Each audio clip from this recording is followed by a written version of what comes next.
Mastering Timelines in Nonfiction Texts, a step-by-step guide. Hello everyone, and welcome to our video series on understanding nonfiction text features. Today, we're going to focus on a particularly important feature, timelines. You might have seen timelines in history books or articles, biographies, and other types of nonfiction works. They provide a chronological representation of events, making it easier for you to understand the sequence and timing of events.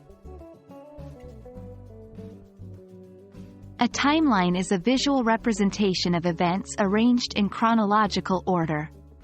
It's a powerful tool that helps readers understand the sequence of events, their relative duration, and any overlapping occurrences.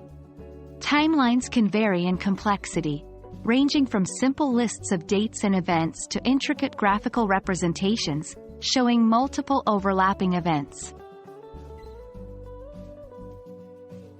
Now, you might wonder, why are timelines important? Well, timelines help readers to make sense of complex historical events, processes, or sequences. They provide a clear, linear representation of time, which helps to contextualize events within a broader timeline. Furthermore, timelines allow you to track changes and developments over time, which can lead to a deeper understanding of the material you're reading. Reading a timeline may seem straightforward, but there are a few things to keep in mind to truly understand and gain the most from this feature. Start from the beginning. Timelines are usually read from left to right or top to bottom, following the chronological order. Pay attention to dates.